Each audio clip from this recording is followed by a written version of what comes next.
Friends, a couple years ago, there was a poll done in Great Britain that revealed the majority of people in that country feel that Jesus was not a real historical figure.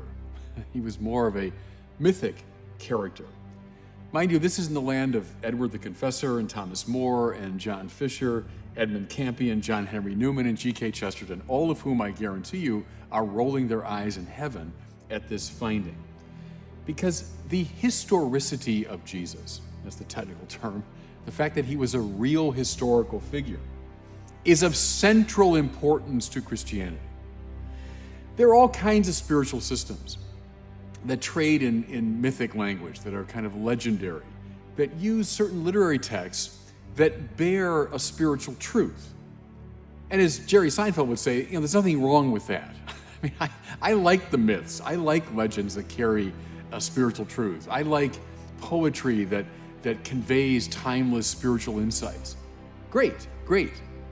But that's not what Christianity is. Almost uniquely among the great religions of the world, it depends upon certain clear historical claims. Now, I get it. This has been true especially the last 200-300 years, precisely because history is such an inexact science.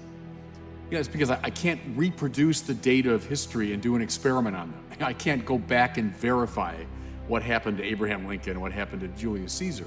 If you're dealing with the realm of physics and chemistry, someone makes a claim, I say, well, I'll test that. Let me observe and I'll do some experiments and I'll draw my own conclusions and oh yeah, I can verify what you just said.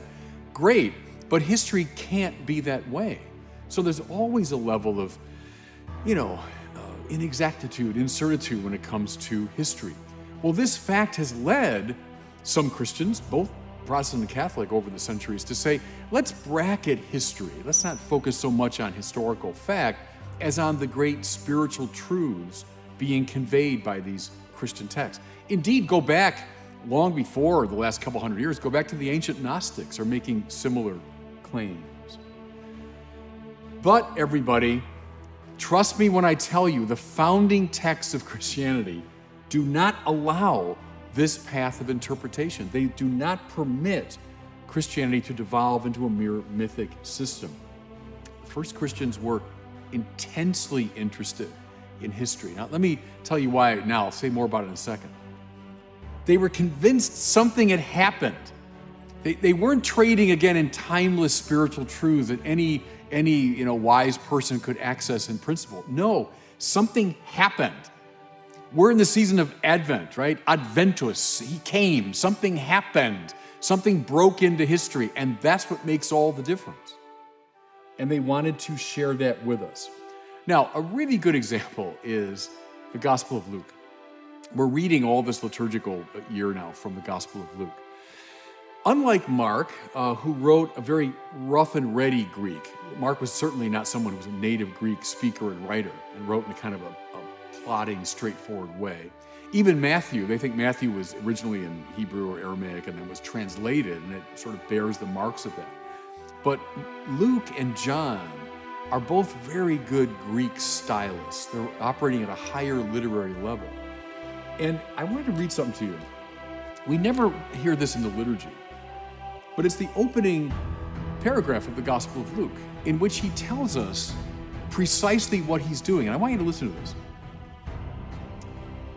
Since many have undertaken to set down an orderly account of the events that have been fulfilled among us, just as they were handed on to us by those who from the beginning were eyewitnesses and servants of the word, I too, so this is Luke speaking, I too decided, after investigating everything carefully from the very first, to write an orderly account for you, most excellent Theophilus. We don't quite know who that was, but he's addressing this person, so that you may know the truth concerning the things about which you've been instructed. Okay, he's an historian who's done his research. He's read the relevant texts. He's sought out the eyewitnesses, listened to them, and is now trying to give us an orderly account of the things that have happened and have been fulfilled among us. Listen, everybody, this is not the way myth makers talk. This is not once upon a time or in a galaxy far, far away. This man is talking about things that happen.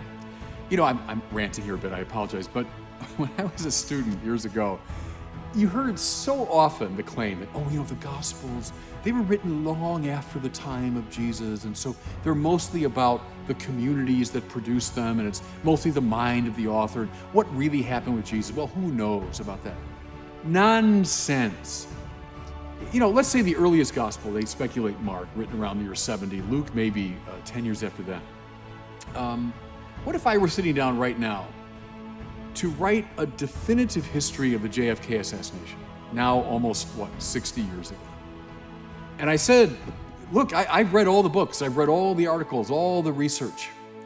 I've talked to eyewitnesses. There are still some around.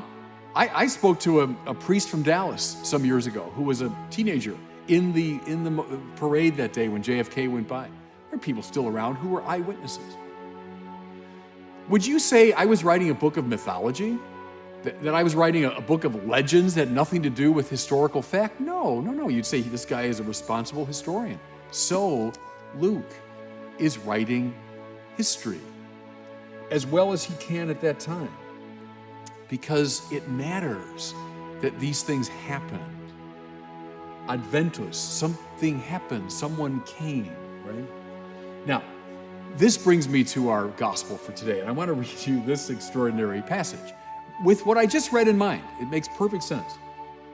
Luke says, in the 15th year of the reign of Tiberius Caesar, when Pontius Pilate was governor of Judea, Herod was tetrarch of Galilee, his brother Philip, tetrarch of the region of Iturea, and Licinius was tetrarch of Abilene, during the high priesthood of Annas and Caiaphas. Okay. Could this man get any more precise? Could he be any more exact about what he's describing? This is not once upon a time. This is like if I were to say to you, when Joe Biden was president and Gavin Newsom was governor of California, having just survived his recall election, it was the second year of the COVID pandemic, it was the 8th year of the pontificate of Pope Francis, you'd say, yeah, I know that time exactly. Would you think for 1 second that I was telling you a fairy tale or trading in mythic language? No, you'd say this man's describing something that really happened. So is Luke. Can we independently verify the existence of these various figures? You bet we can. Tiberius Caesar, Pontius Pilate, Annas and Caiaphas, the high priest. Sure, we can independently verify their existence. Mythic abstractions are fine as far as they go, but Luke is not trading in those. He's not trading in those. Now, having made this point, I hope, maybe in a belabored way, that we're dealing with historical fact, it also sets us up beautifully for the spiritual reversal that Luke is very interested in. In anticipation of this, the same deal. The Christmas story from Luke's gospel, same dynamic, right? When Caesar Augustus was emperor of Rome, when Quirinius was governor of Syria, so he's specifying what time it was. But then what does he do? The story I'm telling you, though I'm placing it historically, but it's not about Caesar Augustus. It's not about Quirinius. It's about this little nobody couple making their way from Bethlehem from the north to the south of this distant outpost of the empire. Luke, on purpose, reverses what you'd expect from an ancient historian. Ancient historians didn't write about common people. They wrote about the high and mighty. Luke is suggesting something extraordinary, everybody. When God breaks into history, he turns it upside down. He reverses it. He turns our expectations upside down from top to bottom. So, in the story today, let me just rehearse this for you. So, the way it begins. 15th year of Tiberius Caesar. The emperor of Rome, the biggest guy around. When Pontius Pilate, his local representative, was governor of Judea. Herod, tetrarch of Galilee. His brother, tetrarch of Iturea. Licinius was tetrarch of Abilene. These big, now kind of Jewish vassal leaders and so on. When Annas and Caiaphas, the two most important religious figures of that time and place. Yeah, when all those people were reigning, what? The word of God came to John, son of Zechariah, in the desert. What? See, he did the same thing he did with the Christmas story. Caesar Augustus and Quirinius, the big dealers. But I'm not talking about them. I'm talking about these two nobodies who give birth to this child who's placed in a manger, surrounded by the animals, no place to lay his head. Something happened that turned history upside down.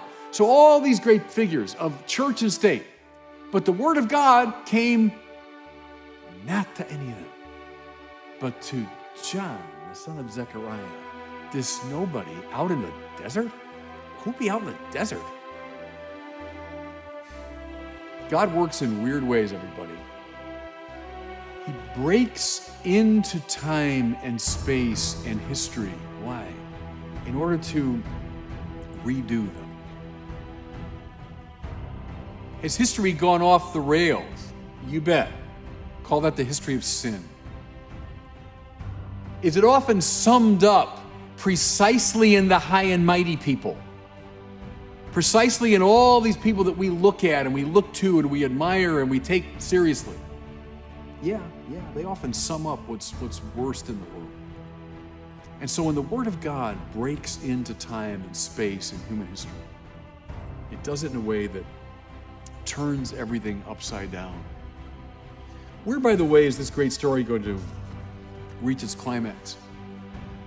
When this Jesus, the Word of God made flesh, is dying on a Roman cross. All the high and mighty, yes, including the Jewish religious leaders, brought him to that place. But where's God? He's not with those people.